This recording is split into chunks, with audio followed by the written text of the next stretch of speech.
దేవునికి మహిమ కలుగునుగాక.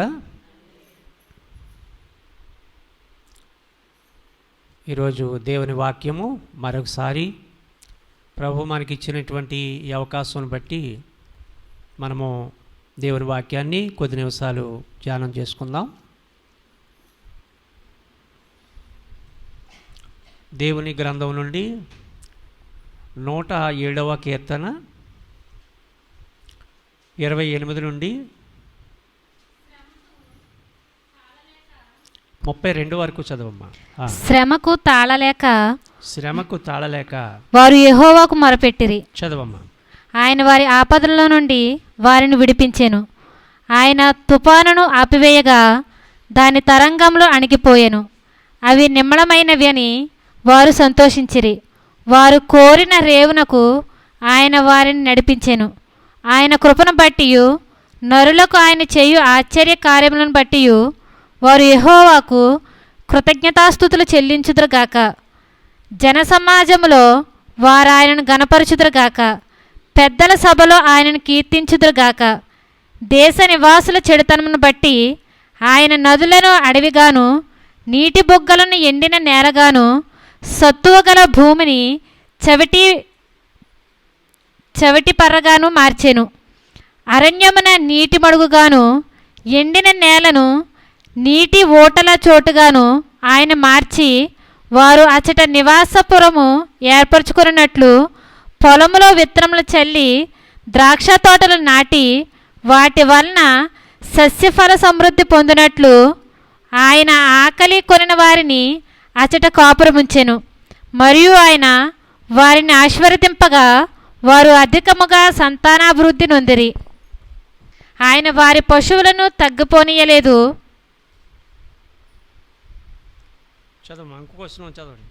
వారు బాధ వలనను, ఇబ్బంది వలనను, దుఃఖముల వలనను తగ్గిపోయినప్పుడు రాజులను తృణీకరించుచు త్రోవలేని ఎడారిలో వారిని తిరుగులాడజేయువాడు.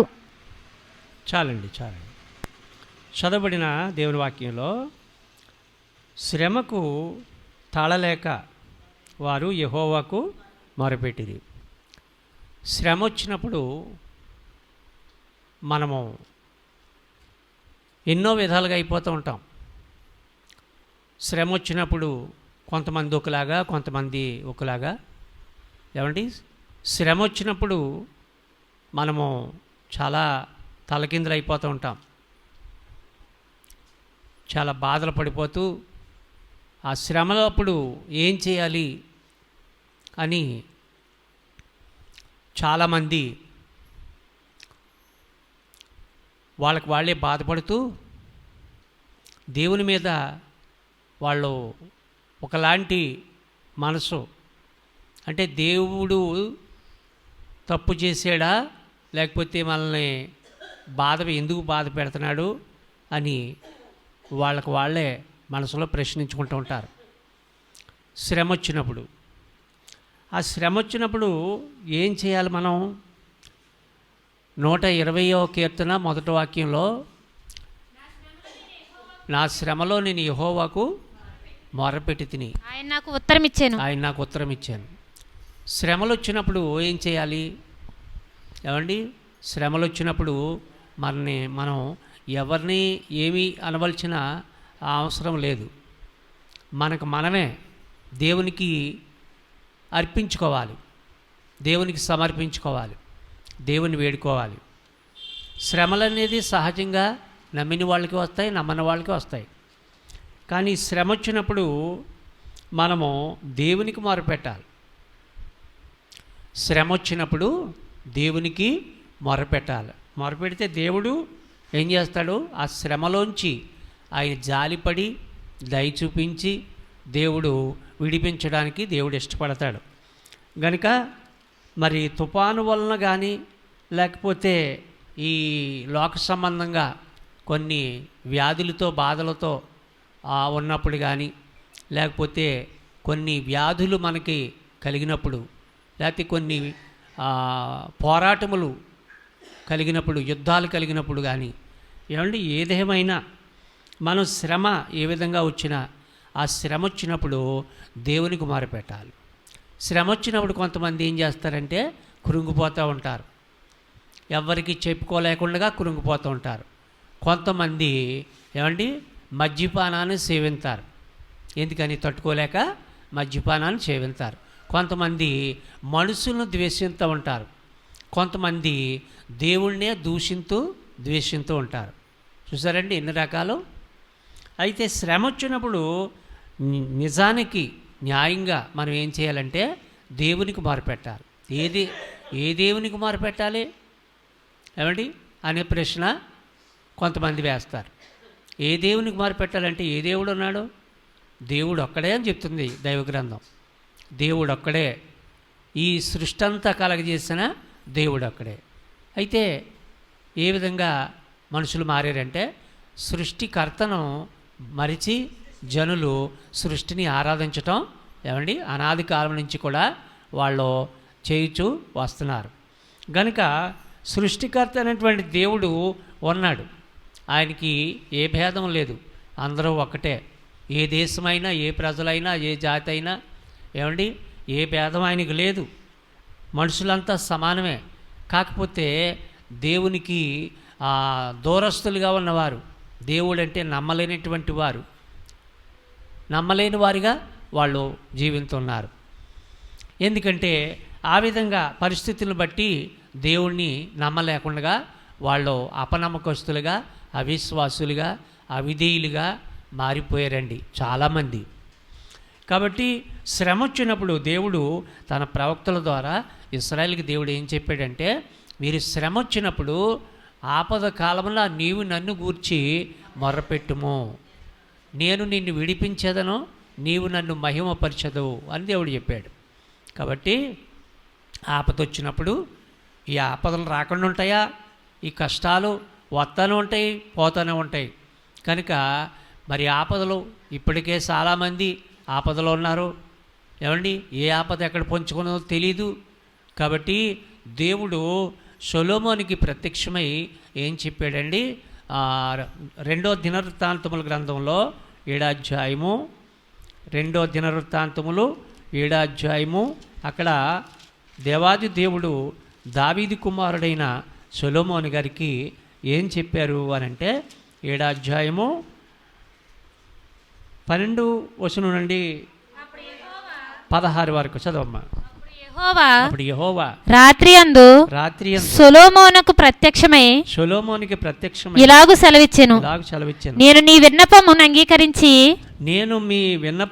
అంగీకరించి ఈ స్థలమును నాకు బలులు అర్పించు మందిరముగా కోరుకుంటుని.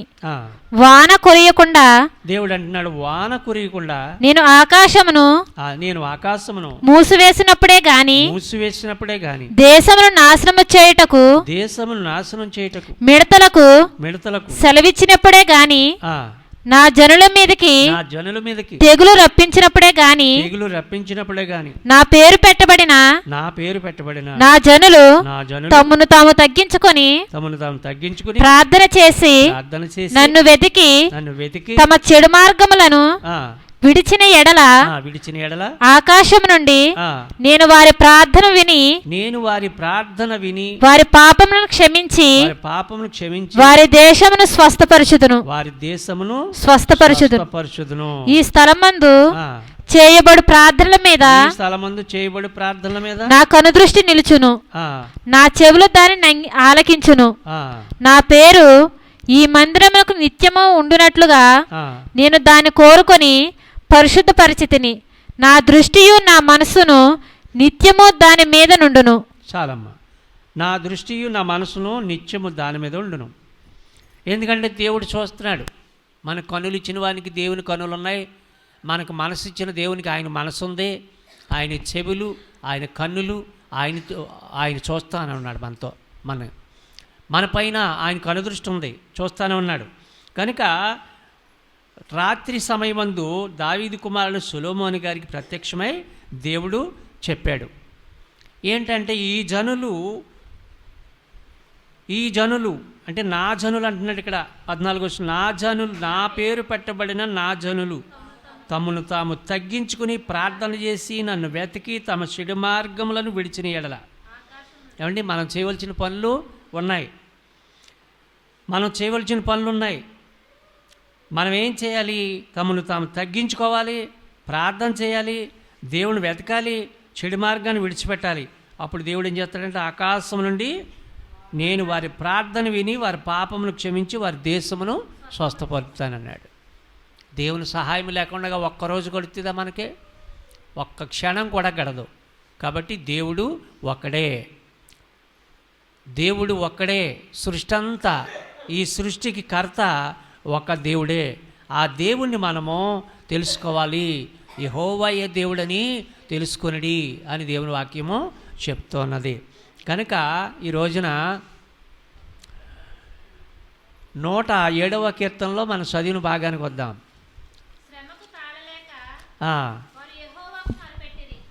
ఇక్కడ ఒక మాట నేను జ్ఞాపకం చేస్తున్నాను, చూడండి. 107వ కీర్తనలో జనులు ఏం చేయాలి అని అంటే, కష్టం వచ్చినప్పుడు నరులు ఆయన కృపను బట్టి, నరులకు ఆయన చేయు ఆశ్చర్యకార్యములు బట్టి కృతజ్ఞతాస్తుతులు చెల్లించాలట. మనం కృతజ్ఞతాస్తుతులు చెల్లించాలి, ఆయనకు స్తుతులు చెల్లించాలి, ఆయన గౌరవించాలి, ఆయన ఘనపరచాలి. లేకపోతే ఏమండి, మనం నష్టపోయేది మనమే. ఎందుకంటే ఆయన గొప్పవాడు. దేవుడు అంటే ఎవరు? నరులందరికీ గొప్పవాడైన, మానవులందరిపైన ఆయన మహోన్నతుడు. అలాంటి దేవుణ్ణి మనం ఏం చేయాలి? ఆయనకు కృతజ్ఞతాస్తుతులు చెల్లించాలి. ఎందును బట్టి? ఆయన కృపను బట్టి, నరులకు ఆయన చేయు ఆశ్చర్యకార్యములు బట్టి. ఏమండి, దేవుడు ఆశ్చర్యంగా మనల్ని పోషించాడు, ఇంతవరకు తీసుకొచ్చాడు, ఎన్నో వనరులు వస్తువులు ఎన్నో ఇచ్చాడు, ఎన్నో మేలు చేశాడు. ఇవన్నీ ఒకటిగా దేవుడు మనం ఎంతవరకు వచ్చామా? ఏమండి, ఎన్నో ఇచ్చాడు దేవుడు. అందుని బట్టి మనం దేవుని స్తుతించాలి. కానీ ఏదో కష్టం వచ్చిందని దేవుణ్ణి మనం దూషించకూడదు. దేవుణ్ణి మనం ఎప్పుడు కూడా అసహించుకోకూడదు, అవసరం లేదని చెప్పకూడదు. అలా చెప్పడము తప్పు. కాబట్టి ప్రియమైన వర్లారా, ఒకవేళ మనం దేవుని మాటను గౌరవించకపోతే ఏమంటున్నాడండి? 32వ వచనం, జన సమాజంలో వారాయనను గణపరచుదురుగాక, పెద్దల సభలో ఆయనను కీర్తించుదురుగాక. అవునండి, సభల్లో కూడా దేవుని కీర్తించాలి, ఆయన గణపరచాలి. అలాగ జరగని పక్షంలో ఏమవుతుందండి? దేవుని తిరస్కరించడం, దూషించడం, దేవుడు అంటే లెక్క లేకుండా ఉండడం, దేవుని మాటలో అంటే చిన్నచూపు చూడడం, అలా ఉండడం వల్ల అక్కడ వచనం చూడండి, 33వ వచనం, దేశ నివాసుల చెడుతనమును బట్టి ఆయన నదులను, ఆయన అడవిగాను, నీటి బొగ్గలను ఎండిన నేలగాను సత్తువ గల భూమిని చవిటి పర్రగాను మార్చెను. ఏమండి, ఏమైపోతుందంట? దేశ నివాసుల చెడుతనమును బట్టి ఆయన నదులను ఎలాగైపోయినాయటండి? అడవిగా మారిపోయినాయట. ఏమండి, నీటి బొగ్గలో ఎండిన నేలగా, సత్తువు గల భూమి సవిటిపర్రగా మారిపోయిందట. దేన్ని బట్టి? ఏమండి, మనుషుల యొక్క చెడుతనమును బట్టి. కాబట్టి దేవుడు ఆయన మాట గౌరవించదే. సృష్టి, ప్రకృతి ఆయన మాట వింటదే. ఏమండి, ప్రకృతి సృష్టి ఆయన మాట వింటదే, మనుషులే వింటలేదు, మనుషులే అర్థం చేసుకోవట్లేదు. కాబట్టి మనం దేవుని మీద మరి ఏమాత్రం కూడా గౌరవం లేకుండా మనం ప్రవర్తింతే అది మనకు పాపం అవుతుంది, మనది తప్పు అవుతుంది. అలాంటి పక్షంలో మనం ఎన్నో కష్టాలు పాలవుతాం. భూమి ఎలాగ మారిపోతుంది? సవిటిపరగా మారిపోతుందట. నదులు అడవిగా మారిపోతాయట. ఏమండి, ఆ పక్షంలో ఏమంటున్నాడు? 35, అరణ్యమును నీటి మడుగుగాను, అరణ్యాన్ని నీటి మడుగుగా కూడా చేసే దేవుడు, ఎండిన నేలను నీటి ఊటల చోటుగాను ఆయన మార్చి అలాగా చేస్తాడు. ఏమండి, ఏమంటున్నాడు? ఎండిన నేలను నీటి మడుగుగా చేస్తానంటున్నాడు. ఏమండి, తర్వాత వారు అచట నివాసపురము ఏర్పరచుకొనున్నట్లును పొలములో విత్తనములు చల్లి ద్రాక్ష తోటలో నాటి వాటి వలన సస్య ఫల సమృద్ధి. ఇక్కడ మాట గమనించి ముందుకెళ్దాం. అరణ్యము లేకపోతే ఎడారి అలాంటి ప్రాంతాన్ని కూడా దేవుడు ఏం చేయగలడు? నీటి మడుగుగా చేయగలడు. ఏమండి, సంసోను ఒక యుద్ధం వచ్చినప్పుడు ఆ యుద్ధంలో ఆయన అలిసిపోయినప్పుడు ఏమండి దేవునికి మొరపెట్టాడు. దేవుని మొరపెడితే దేవుడు ఏం చేశాడు, ఒక గోతిని సీల్చాడట, అక్కడ నీరు వచ్చింది. అలాగే అబ్రహాము దాసి అయినటువంటి హాగరు ఏమండి పిల్లవాడిని అలా పడేసి దేవుని మొరపెట్టి ఏడ్చినప్పుడు దేవుని దూత పంపబడింది. అప్పుడు హాగరు యొక్క ఆ ఏడుపును బట్టి మొరను బట్టి ఆ బిడ్డ యొక్క మొరను బట్టి దేవుడు అక్కడ ఒక నీటి మడుగును ఆమెకి చూపించాడు. అప్పుడు ఆమె నీళ్లు తాగి తన బిడ్డకు కూడా త్రాగించింది.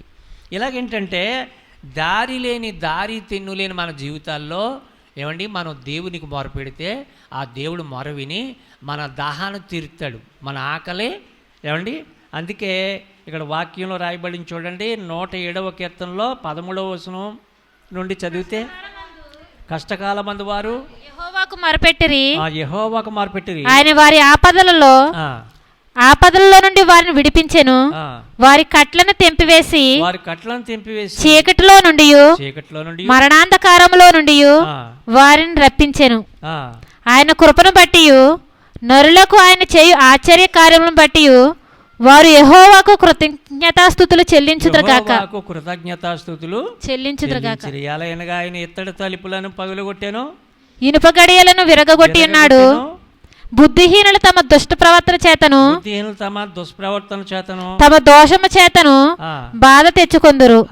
భోజన పదార్థములన్నీ వారి ప్రాణములకు అసహ్యమగును. భోజన పదార్థములన్నీ వారి ప్రాణమునకు అసహ్యములగును. వారు మరణ ద్వారములను సమీపించుదురు. చూసారా, కొన్నిసార్లు మనం మరణ ద్వారాలను సమీపిస్తాం. ఇప్పుడు మనం భోజనం తినలేం. భోజన పదార్థములన్నీ వారి ప్రాణమునకు అసహ్యమగును. వారు మరణ ద్వారములను సమీపించుదురు. ఎవరు తెచ్చుకుంటారంటే బుద్ధిహీనులు తమ దుష్ట ప్రవర్తన చేతను తమ దోషముల చేతను బాధలు తెచ్చుకుంటారట. చూసారా, దుష్ట ప్రవర్తన, దుష్టత్వంగా మాట్లాడకూడదు. మనం దేవుడు ఉన్నాడు, ఆయన నమ్మడమే ఉత్తమమైంది. ఆయన్ని ప్రార్థించాలి, మొరపెట్టాలి, ఆయన గౌరవించాలి, ఆయన స్తుతించాలి. అంతేగాని ఏమండి మనం ఆకాశాన్ని ఉమ్మి వేసినట్లుగా ప్రవర్తించకూడదు. ఆకాశాన్ని ఉమ్మెత్తే ఎక్కడ పడుతుంది? మన ముఖం మీదే పడుతుంది. ఆకాశం ఉన్నతమైంది, ఆకాశం నా సింహాసనము, భూమి నా పాదపీఠము అంటున్నాడు దేవుడు. అలాంటి ఆకాశం మీద ఉమ్ము వేస్తావా నీవు? దేవుని సింహాసనం మీద ఉమ్ము వేస్తావా? ప్రియమైన సహోదరుడా, గనక ఈ సమయాన్ని మనం దేవుని వాక్యమును ధ్యానం చేస్తున్నాం. ఏమండి, కాలాలు మార్చివేసే దేవుడు. ఏమండి, కాలాలు ఎలా మారిపోతాయి?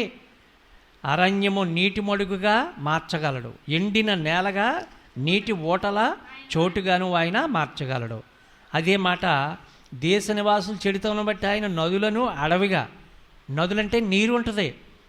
ఏమండి, నీరు ఉంటుంది, చక్కటి వాతావరణం ఉంటుంది. అలాంటి నీరున్న ప్రదేశం ఎలాగ మారిపోద్దంట? అడవిగా మారిపోద్ది. నీటి బొగ్గలను ఎండిన నేలగా మారిపోద్దంట. ఎండబెట్టివాడు నిండబెట్టివాడు కూడా ఆయనే. ఎండబెట్టివాడు ఆయన, నిండబెట్టివాడు ఆయనే. అందుకని నా జనులు తమను తాము తగ్గించుకుని ప్రార్థన చేసి తమ చెడుతనం విడిచిపెట్టిన యెడల నేను వారి పాపమును క్షమించి వారి దేశమును నేను స్వస్థపరుస్తాను అంటున్నాడు. ఈ మాటలన్నీ కూడా మన జీవితంలో ఏమండి మనకి జ్ఞానం కలగడానికి దేవుడు ఇచ్చాడు. మరి కాలాలు సమయాలు ఎక్కడున్నాయి? కాలమే మారిపోమంటే మారిపోతుందా? కాలం మారిపోమంటే కాలం మన వశంలో లేదు. కాలం ఎవరి వశంలో ఉంది? అపోస్తులు 1:7 వచనంలో ఉంది.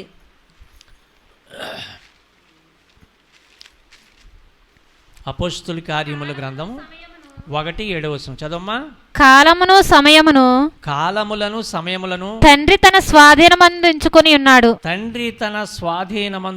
ఉన్నాడు. వాటిని తెలుసుకొనుట మీ పని కాదు. తన నమ్మినటువంటి శిష్యులతో చెప్తున్నాడు, కాలములు సమయములు ఎవరి చేతిలో ఉన్నాయి? దేవుని చేతిలో ఉన్నాయి. కాబట్టి అది ఎలాగ మారాలనేటువంటిది, ఎండిపోవాలా, నిండిపోవాలా, కరువు రావాలా, కష్టం రావాలా అనేటువంటిది అంతా ఆయన చేతిలో ఉంది. అందుకే దేవుని నిర్ణయము గొప్పదే. ఏమండి, దేవుని నిర్ణయము గొప్పదే. అందుకని మన జీవితంలో దేవుని నిర్ణయము 107వ కీర్తనలో అక్కడ మాట జ్ఞాపకం చేసుకుందాం చూడండి. 107వ కీర్తనలో మహోన్నతిని తీర్మానమును తృణీకరించినందున, ఏమండి 107వ కీర్తన 10వ వచనం, 10వ వచనం అమ్మ. దేవుని ఆజ్ఞలకు లోబడక మహోన్నతుని తీర్మానమును తృణీకరించినందున బాధ చేతను ఇనప కట్ల చేతను బంధింపబడిన వారై చీకటిలోను మరణాంధకారములోను నివాసం చేయవారి హృదయమును ఆయన ఆయాసం చేత కృంగజేశాను. వారి కూలి ఉండగా సహాయకుడు లేకపోయాను. కూలిపోయినప్పుడు మనల్ని రక్షించేవారు ఎవరో ఉండరు. మనం కూలిపోయినప్పుడు, కృంగిపోయినప్పుడు, తొట్టిల్లిపోయినప్పుడు, పడిపోయినప్పుడు దేవుడే, దేవాది దేవుడే, ఆ ప్రభువే, ఆ రక్షకుడే, ఆ క్రీస్తే మనల్ని రక్షించాలి. ఏమండి, ఆయనే రక్షకుడు, ఆయనే దేవుడు, ఆయనే విమోచకుడు, ఏమండి ఆయనే తండ్రి, ఆయనే కుమారుడు, ఆయనే ఆత్మ. ఇవన్నీ బైబిల్ ఆధారాలను బట్టి ఏమండి మనం తెలుసుకోవచ్చు. అలాంటి పరిస్థితుల్లో మనము ఆయన యొక్క ఆజ్ఞలు మనం ఏం చేయకూడదు, తృణీకరించకూడదు. మహోన్నతుడు సర్వోన్నతుడు, ఆ మహోన్నతుడైన తీర్మానించినటువంటిది మనం తృణీకరిస్తే ఏమైపోతామండి, కష్టాల పాలైపోతామని బైబిల్ గ్రంథంలో దేవుడు చెప్పాడు. మీకు కష్టాలు వస్తాయి, నా తోడు లేకపోతే, నా నీడ లేకపోతే మీకు కష్టాలు వస్తాయి. మీరు దేవుడు లేకుండా ఒంటరిగా ఉండిపోతే, మీరు చీకటిలో గాఢాంధకారంలో సంచారం చేస్తే మీకు కష్టాలు వస్తాయి. కానీ మనం దేవుడు ఉంటే గాఢాంధకారపు లోయలో సంచరించినను ఏ అపాయముకు నేను భయపడనని చెప్పాడు. అవునండి, దేవుడు మనకు తోడుగా ఉంటే ఏమండి మన కష్టాలన్నీ కూడా ఆయన తీర్చగలిగిన సమర్థుడైన గనుక ప్రియమైన వారలారా, దేవుని వాక్యాన్ని మనం పూర్తి చేసుకుందాం. ఇర్మియా గ్రంథము 5వ అధ్యాయము, ఇర్మియా గ్రంథం 5వ అధ్యాయము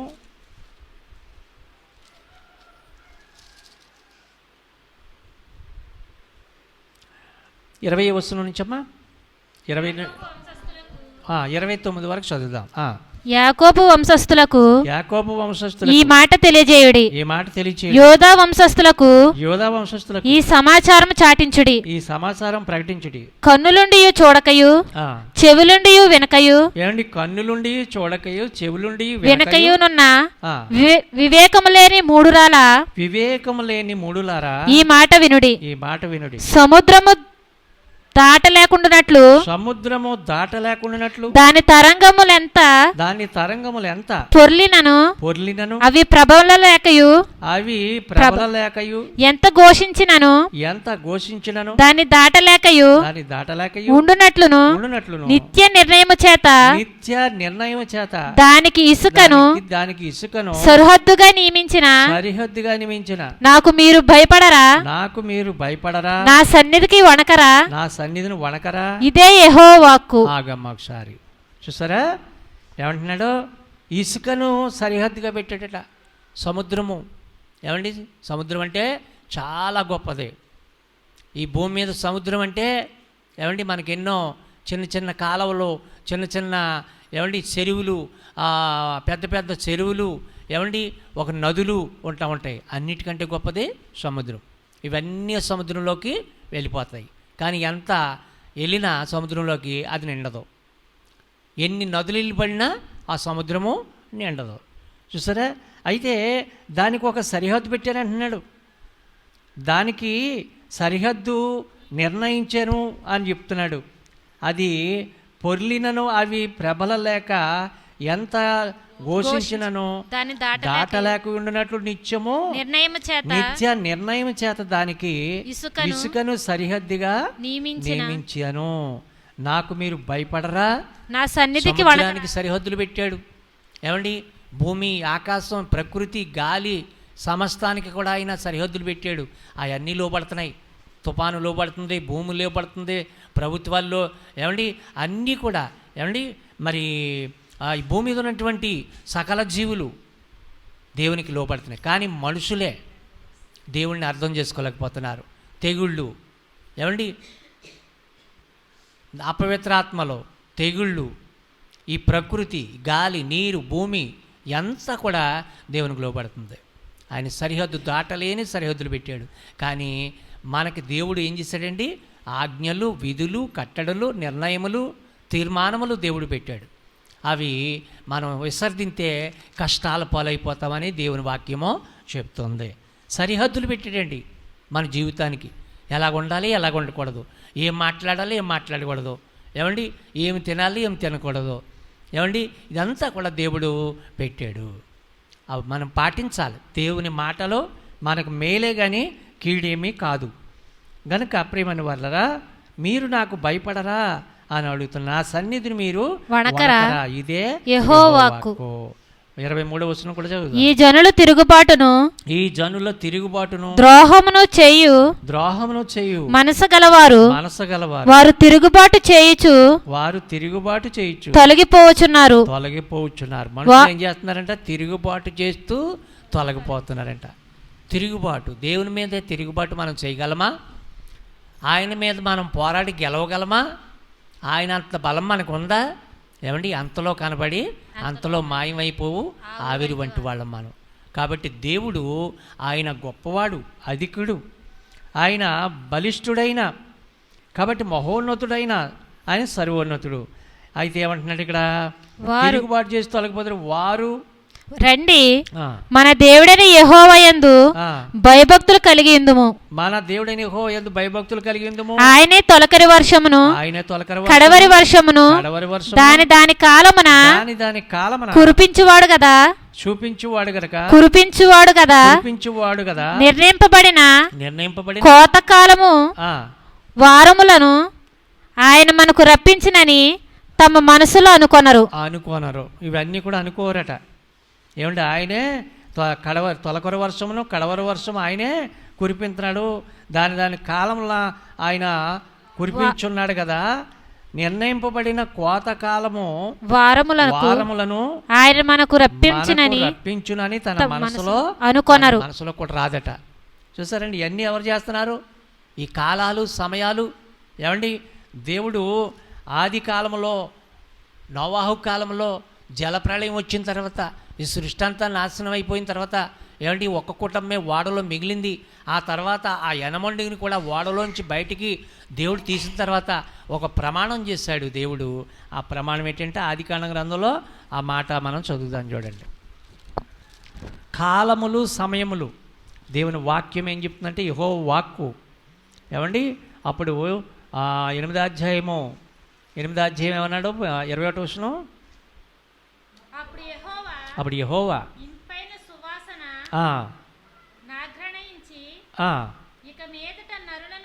నరులను బట్టి భూమిని మరలా శపించను. ఎందుకనగా నరుల హృదయాలోచన వారి బాల్యం నుండి చెడ్డది. నేను ఇప్పుడు చేసిన ప్రకారముగా ఇకను సమస్త జీవులను సంహరింపను. భూమి నిలిచినంత వరకు వేదకాలము, కోతకాలము, శీతోష్ణములను, వేసవి శీతాకాలములను, రాత్రింబగలను ఉండక మానవని దేవుడు అనుకున్నాడంట. ఈ యొక్క శీతాకాలం, ఎండాకాలము, ఏమండి, కోతకాలము, ఈ కాలాలు అలాగే ఉంటాయి. ఆ కాలాలను నేను తీసివేయటం లేదు. ఆ కాలాలు అలాగే ఉంటాయి. కానీ మనుషుల్ని భూమి మీద లేకుండా ఏమైపోయారంటే వాళ్ళ పాపాన్ని బట్టి వాళ్ళు చచ్చిపోయారు.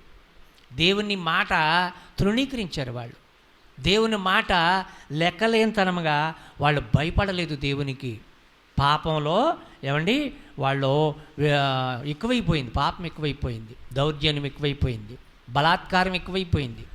అలాంటి పరిస్థితుల్లో పాపం ఎక్కువైనప్పుడు దేవుడు ఏం చేశాడండి? ఈ భూమి మీదకి ఆయన దిగి వచ్చాడు. కాబట్టి మారతారని చూశాడు.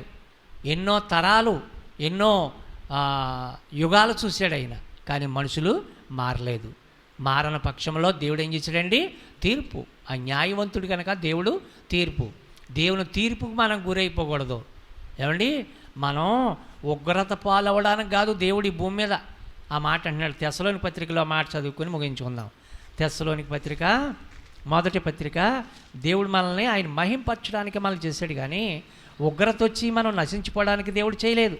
అయితే మనిషి ఏం కోరుకుంటున్నాడో దేవుని ఉగ్రతను కోరుకుంటున్నాడో. తెస్సలోనికి రాసిన పత్రికలో వాక్యం రాయబడింది. 5:9 ఎందుకనగా మన ప్రభు అయిన యేసుక్రీస్తు ద్వారా రక్షణ పొందుటకే దేవుడు మనల్ని నియమించను, కానీ ఉగ్రత పాలుటకు నియమింపలేదు. మళ్ళీ ఎందుకు నియమింపలేదండి? భూమి మీద ఎందుకు పుట్టించలేదు? ఉగ్రత వచ్చి పాడైపోవడానికి కాదు దేవుడు మన భూమి మీద పుట్టింత. కృతజ్ఞతాస్తుతులు చెల్లించాలి, దేవుని గణపరచాలి, దేవుని కీర్తించాలి.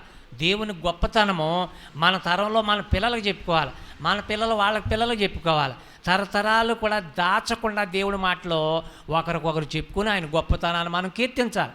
అందుకు పుట్టించాడు దేవుడు. అందుకని ఉగ్రత వచ్చి ఈ భూమి మీద లయమైపోవడానికి కాదు దేవుడు మనం చేసింది. ఏమండి, అర్థమైందా? మనం అర్థం చేసుకోవాలి. ఏమంటే ఉగ్రత వచ్చి భూమి మీద మనం వరద వచ్చి కొట్టుకుపోవడం, తెగుళ్ళు వచ్చి చనిపోవడం, లేదంటే దేవుని యొక్క కోపాగ్నికి గురైపోవడానికి కాదు. ఏమండి, లేకపోతే నరకం పాలైపోవడానికి కాదు.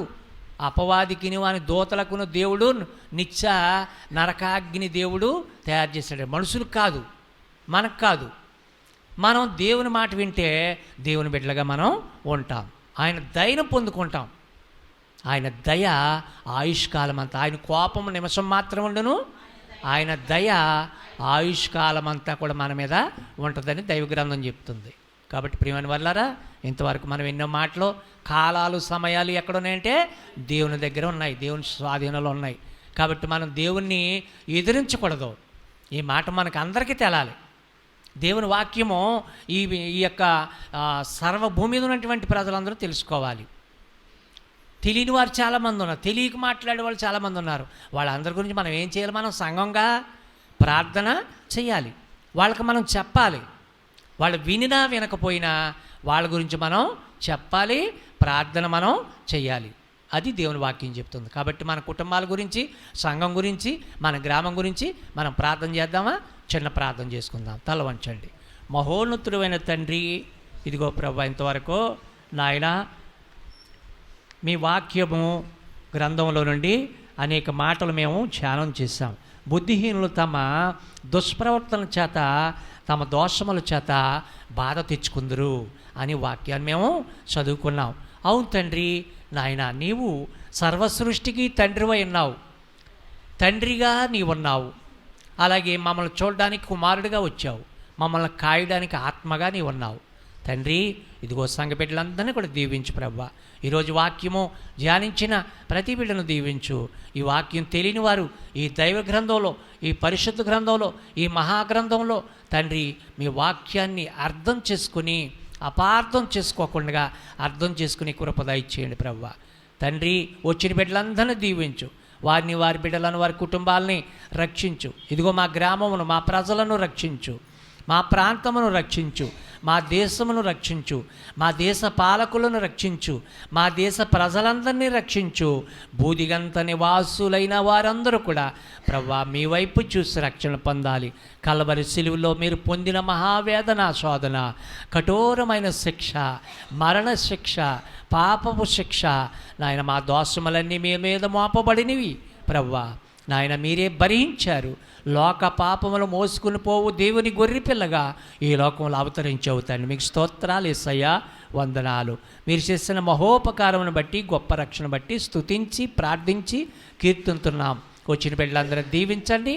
ఎంతమంది సాక్ష్యం చెప్పారో వారి పేరు వరుసన మీరు దీవించి మహిమ, ఘనత, ప్రభావాలు మీరే పొందుకోవాలని సర్వోన్నతుడు, మహోన్నతుడు, సర్వకాలంలో, సర్వయుగంలో సజీవుడై ఉన్నటువంటి మా ప్రభు గొప్ప నామమును బట్టి ప్రార్థించి స్తుతించి వేడుకుంటున్నాం పరమ తండ్రి. ఆమేన్, ఆమేన్, ఆమేన్.